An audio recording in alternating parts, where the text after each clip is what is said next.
Let's commence the event, as I said, with a keynote by Jason. So just to reintroduce Jason again, Jason is SVP, Director of Brand Marketing Technology and Operations at First Horizon Bank.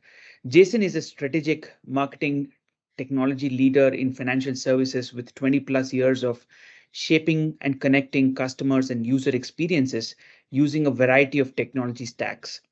His current focus is on advancing a connected customer ecosystem to include CRM, which is both sales and service CRMs, CDP strategy for both B2B and B2C, marketing automation, personalization, and related orchestration components.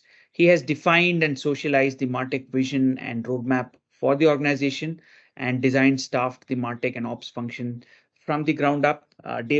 Jason, thank you so much for joining us this morning, and it's the stage is all yours. Good morning, good afternoon, everybody. Good evening. Thank you for having me. It's great to be here. So, as Supra mentioned, I lead marketing technology and operations for First Horizon Bank, which is really three pillars. It's our marketing data platforms, our CRM strategy and delivery, and our marketing automation capabilities. So I think organizationally and structurally, everybody approaches it differently, but that's afforded us the ability with that layout to be pretty nimble and with our investments in capabilities like CDPs, and really gives us a lot of autonomy within the organization in the right way with driving personalized experiences at scale. We've been in our CDP evolution, as I'll call it, for the last 12 to 18 months. And I'll say that when we started the evolution, we had this large program scale consensus building effort underway, brought internal stakeholders together across the organization, and really looked to evangelize and to shape the effort. After about 4 months of that, it became pretty clear that we needed to drive focus on delivery and implementation and realizing the value in our investment. So we really moved after the first 4 months. We really moved into selecting a handful of use cases and pushing forward and making it more about marketing and CX than a true enterprise level implementation in the first phase. So once we scaled that down and stopped with the consensus building, we were able to get our first use cases off the ground within 4 months. So I'll move to, as you can see, to our brand highlights. This is important to set context. So First Horizon Bank is headquartered in Memphis, Tennessee. We've been around for 150 years. And as you can see with some of the highlights of our brand, a lot around high touch, human-based relationships, care, and so those are very important factors for the investment in capabilities like customer data platforms that can drive personalized experiences, and that's digital and human. So I'll move on to the next slide and begin to set the stage before we get into the CDP discussion. Can everybody see? Let me make sure I'm on the right slide here. Okay, we should be on the differentiation through customer experience slide. Can everybody see that? So around the wheel and central to the investment in our CDP and the evolution of our CDP strategy is a customer 360 focus. And so starting, again, I mentioned with our brand highlights, the focus on relationships and our ability to capture and cultivate relationships with our prospects and customers. The capture of interactions across channels and how our prospects and customers ultimately behave with our brand. Understanding and applying milestones and life events using data as well across those multiple channels, first party, second party, third party. Understanding behaviors. So we're a bank, so behaviors could be transactional. They could be what we're listening to and detecting across our channels.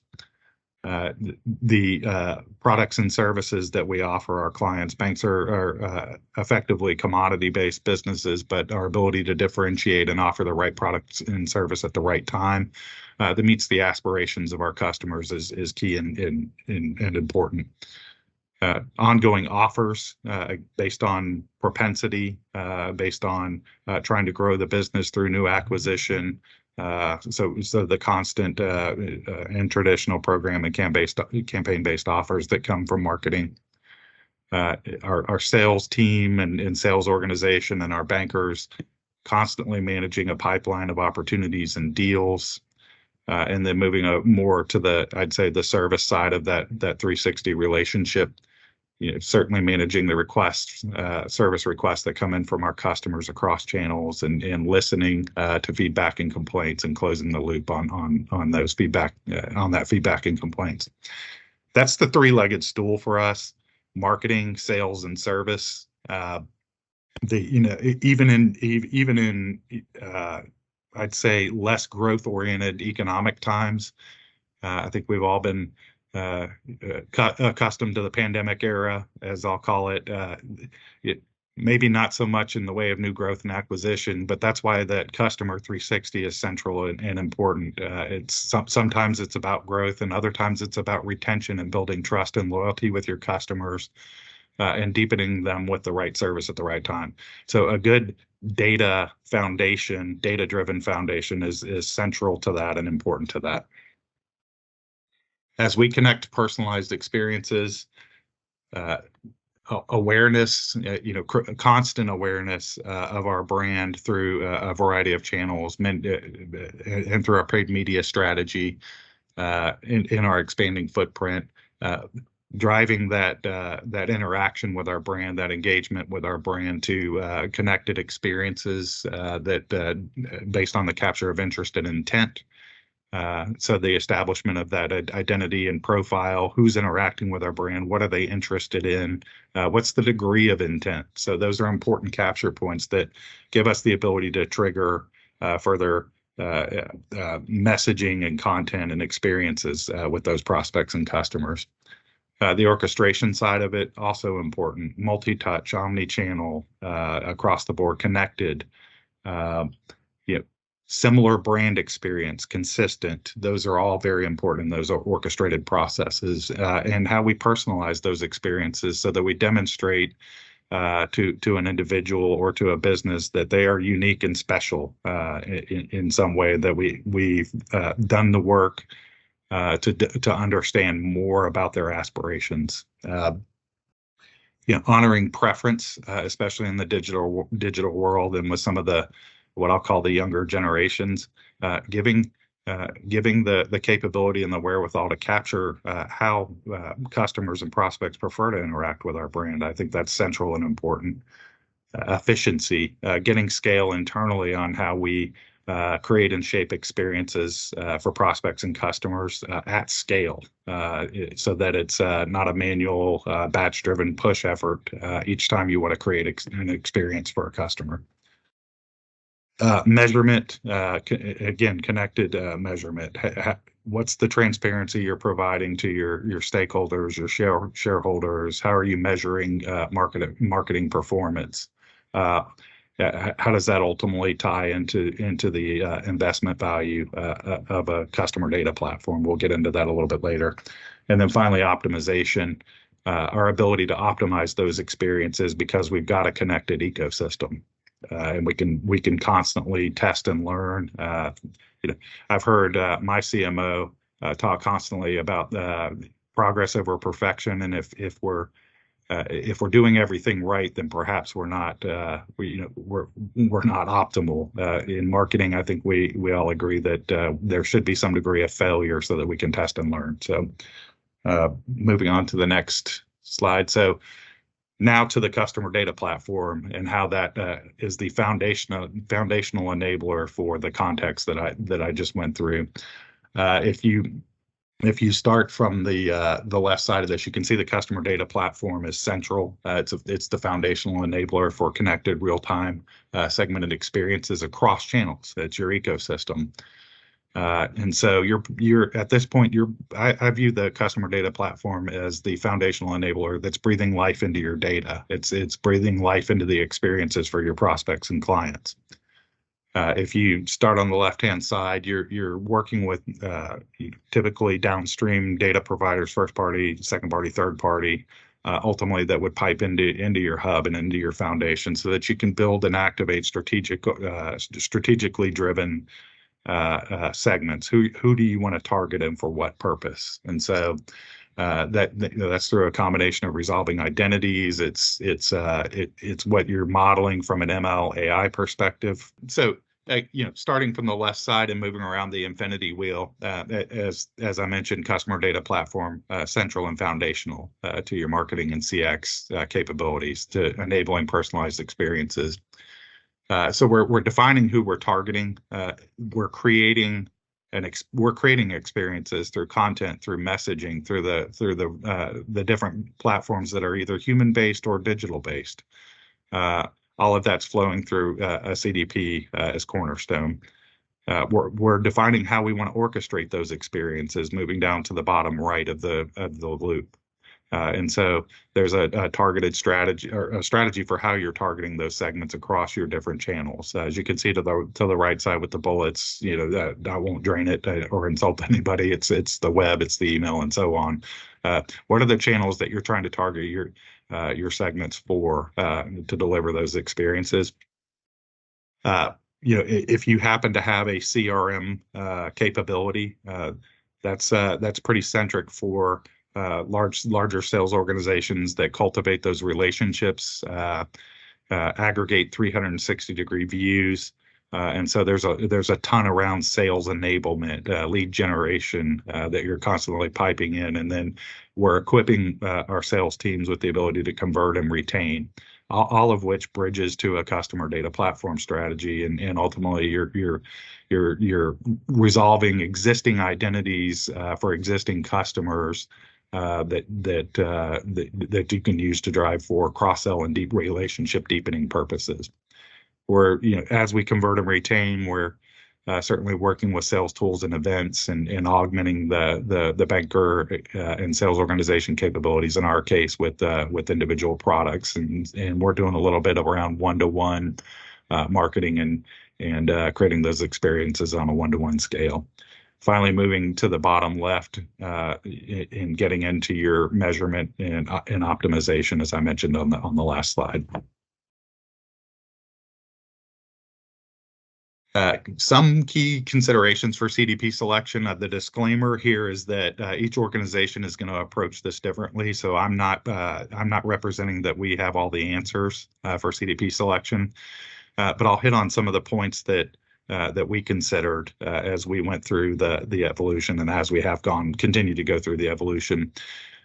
So besides the financial investment, there's an overarching assessment of fit with your risk and your data governance profile, your overall architecture, your ecosystem, and then to get specific about evaluation criteria. Looking at a CDP strategy means evaluating the products, the tools, the capabilities that are out there according to its connector ecosystem, its API capabilities, available connectors. So for us, that was inbound and outbound. So what does the connector ecosystem look like to pipe data in from our first party data sources?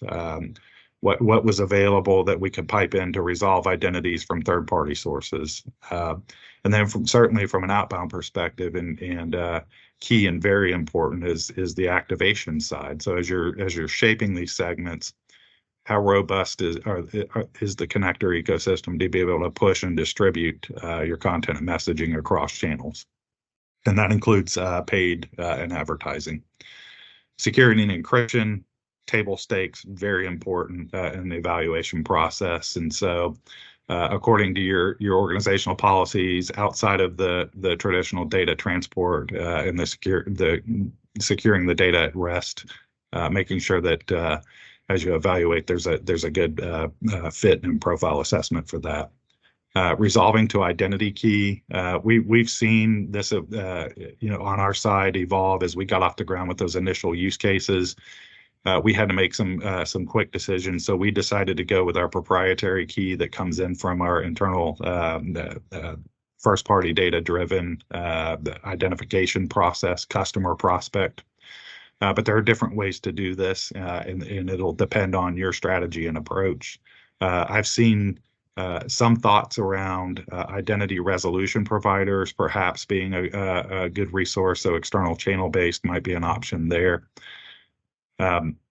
Within the tool itself, your ability to create and activate segments dynamically. So the traditional world of building lists and defining segments, shaping segments has required a lot of data overhead from data workers that are maybe writing SQL queries and so on, and it's more manual and batch driven. So these tools, good tools, should give you the ability to do more of the declarative visual drag and drop, pulling from your defined data model. Should have a sound cadence for publish frequency, and should be pretty, I would say, robust in terms of viewing and validating the segments themselves that you're generating. On the data model side, new entities and attributes, as your data needs continue to change according to the strategic objectives of the programs and campaigns, making sure that the platform and the capabilities afford and allow for those types of changes without having to go back and do a significant rework. Interfacing to CRM, if you have a CRM platform or strategy, and other customer-driven data sources, piping into your central data model, and then consideration for industry-based frameworks. We're banking and financial services, so there are good frameworks and models that can be applied that you can leverage to build your data models. But if you're in healthcare, other industries also might be a consideration. On the change data capture side, this is something that's evolved for us as we've moved forward with CDP, understanding the ability to capture change as it's coming in from the various downstream sources and into the CDP, changes to the identity itself, additional data attribute capture. The CDP itself, the ability to trigger those near real-time experiences based on that change and the capture of that change. And then finally, formulas and attributes. So assessing the capabilities of the CDP for large data set processing. So if you're I'll use an example in the banking world, the work to capture a single product household. If you put a dynamic formula into your model, you've got to run the calculation against a large data set. So making sure that you've got the processing capacity and capability for that, and finally you can test and validate it accordingly. Moving to adopting a CDP strategy. So for us, I mentioned the general consensus building effort in the very beginning. I think we lost sight of the original purpose, which was that the CDP and the investment in it for us was a marketing and CX enabler. It's not trying to solve for master data management strategy, enterprise data management, and it wasn't a technology first or focused effort. It was simply about needing to have that connected hub, foundational hub, right in the middle that can do near real-time activation of those personalized experiences. So having those key business objectives and outcomes oriented in that manner, business objectives first, justifying the investment is important. I'd say you have to have key evangelists in your organization that can get these concepts across and sell them out in the right way, frankly. There's the traditional pushback that enterprise data warehouses and some of those capabilities do the same thing, and I do not believe that's the case at all. Those are traditional structured data approaches, but they're not breathing life into your experiences. And they're not doing it in dynamic manners. They're not evolving and stitching identities together easily or at scale. And so I think the ability to establish those differences with your internal stakeholders, especially those that have to sign off on the checks, that's really important. I'll say selecting a strong implementation partner is key. There isn't a whole lot, at least when we started, and I believe this is still the case, there isn't a ton of industry expertise available when it comes to implementing a customer data platform.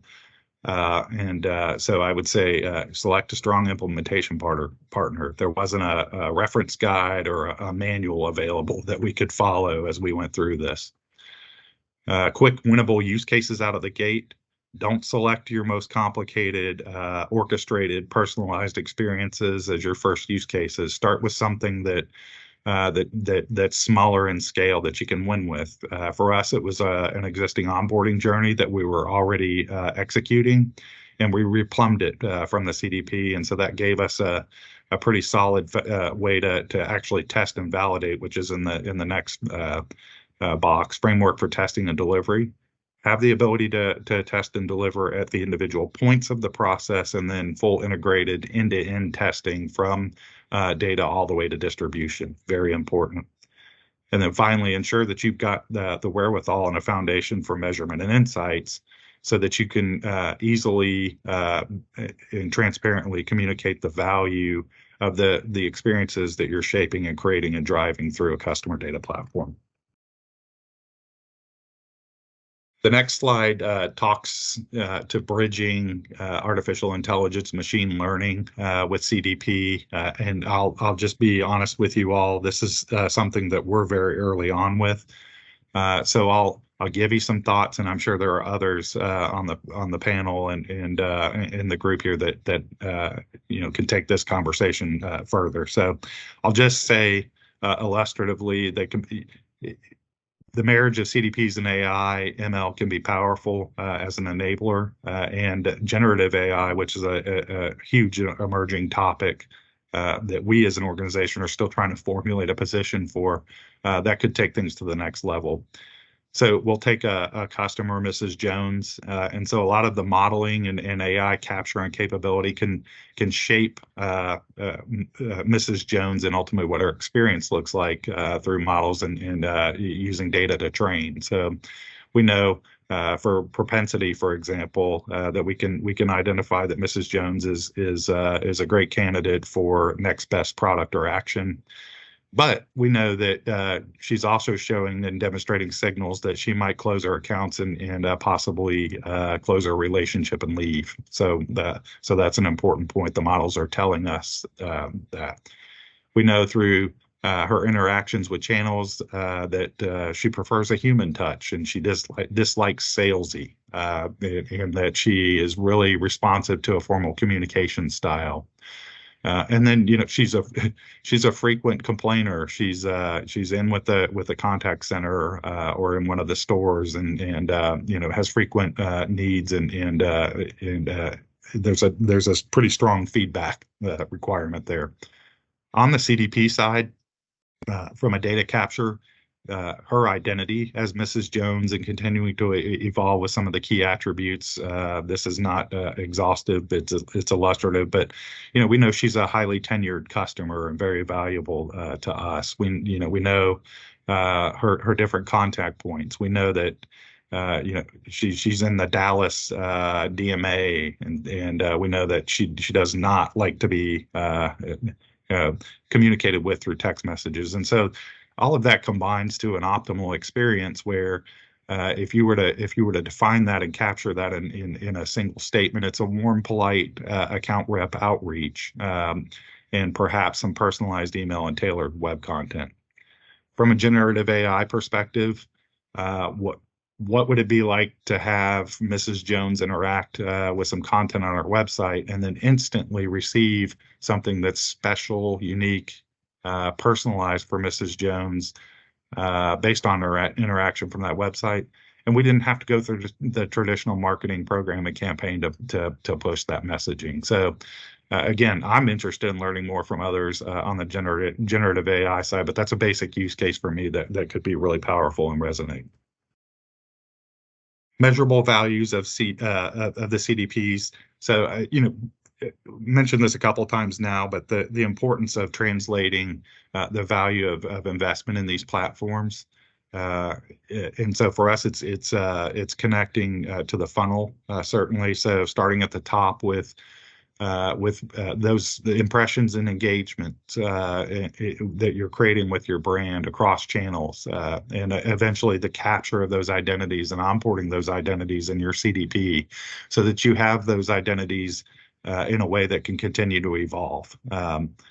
So the capture of the channel-based interactions, they're considering products and services with you. You're able to learn more and more with every interaction and every detected behavior. To the bottom of the funnel and how we're converting eventually with leads and product applications and products and services that are added to the relationship. All of that translates into measurable and attributable value to your customer data platform through increased loyalty. We mentioned the comment about economic times that are less growth oriented. Those loyalty metrics and the ability to retain our customers are also important, and then the obvious return on investment.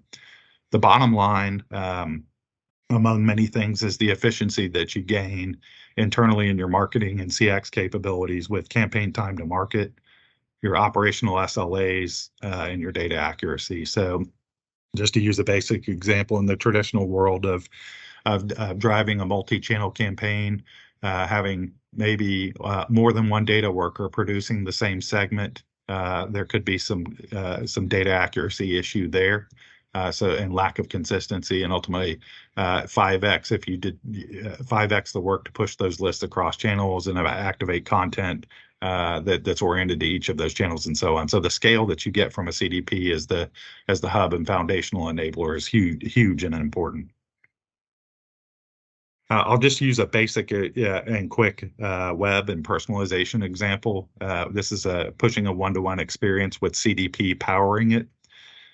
Many of you probably already know this, but our ability to capture you're blending data from multiple sources to come to some degree of fit and intent. So fit might tell you that this is an existing customer, and the ML model tells us they show strong propensity for a mortgage product.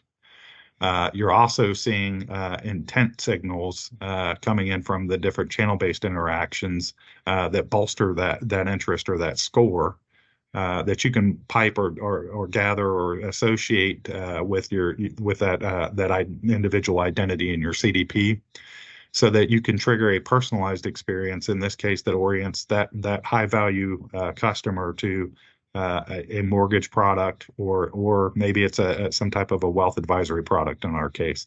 But that's a swap out and a personalized swap out of content that's different from the general public web experience.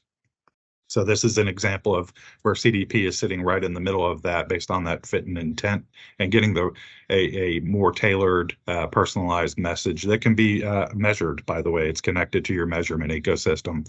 You can optimize with it because you're swapping out and trying different versions of content and imagery and so on. So yeah, very, very powerful to be able to do that from CDP at scale. And then finally, one more example. I think many of us are already doing orchestrated onboarding journeys, but the quick point that I want to illustrate here is that your CDP and the way you shape your model in your CDP in terms of toggle attributes according to identities that stitch together can represent different points in the journey, and so you can use these toggle attributes to indicate and personalized experiences according to actions and behaviors, transactions that your customers are taking, so that you're not spraying one-size-fits-all messaging to your customers when in fact some of these touch points do not apply. So the CDP is for us is a powerful cornerstone foundation to be able to activate correct experiences for those clients across channels. So in this case, we've got email, outbound calling, and direct mail represented. And that is all from me. Supra or others, what do we want to open this for questions?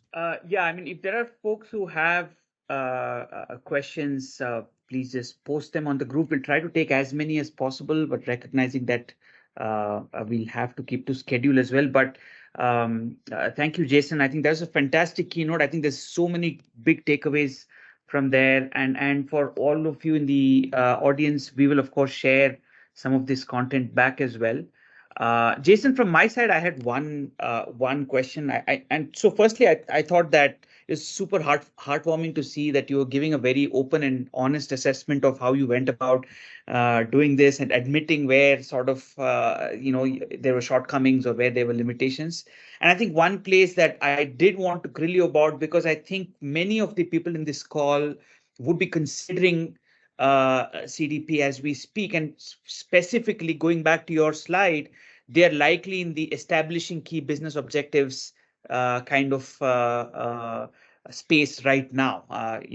So and you spoke about how it was important to not sort of lose sight of miss the forest for the trees and all of that, and like not think about MDMs and how this could be a data lake and how this can be everyone's panacea to everything, but instead stay really focused on CDP being a foundational hub for marketing data, right? So is it fair to say that some of what you mentioned was shaped by maybe any false starts or any other sort of tough learnings you had? If so, can you talk about it? What are some typical conflicts that emerged as you were trying to get this in place, get the business objectives in place, and how did you sort of clear the fog and arrive at what you actually wanted? That would be fantastic to hear from you.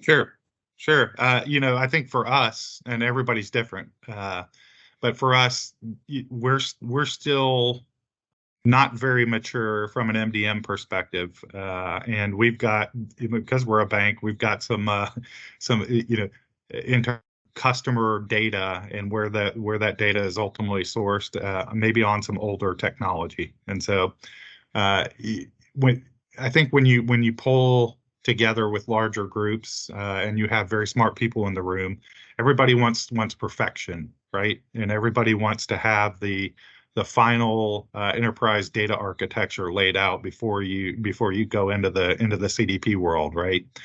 And so we were willing to pivot from that once we saw stagnation in the effort.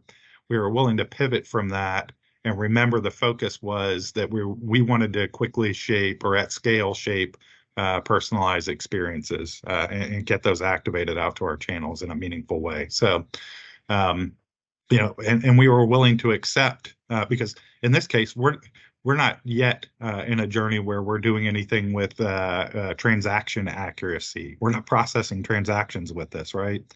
And so we're willing to accept progress over perfection, and that was the mantra. Especially when I mentioned the first few use cases were around what we were already ultimately distributing to our clients. So we knew what the baseline target or target was for final delivery in terms of how the segments needed to be defined and shaped.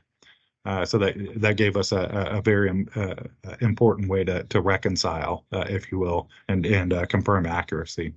So I don't know, that's a long-winded answer, but it really was having the mutual agreement that we wanted to pivot and make it more about marketing than enterprise data management, if I were to summarize.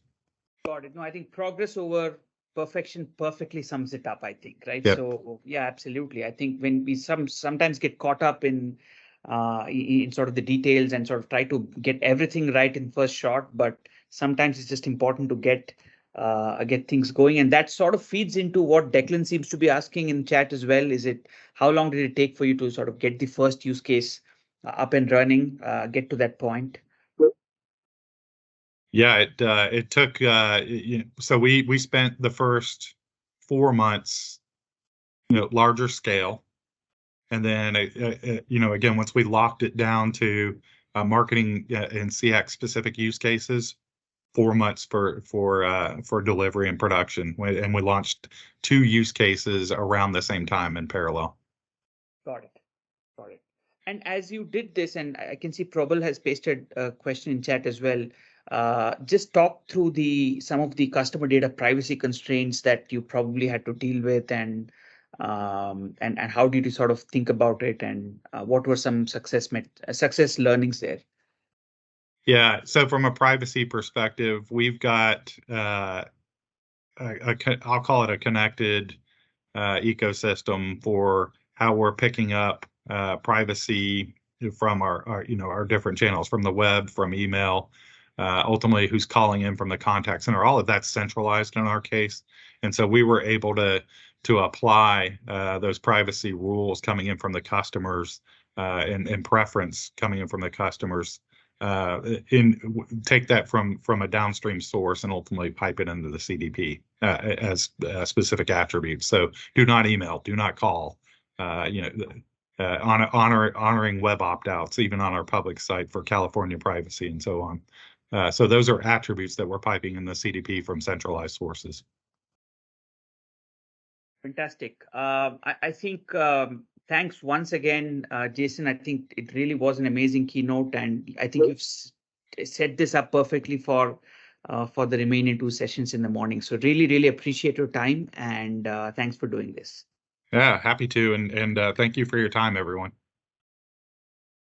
Thanks, Jason.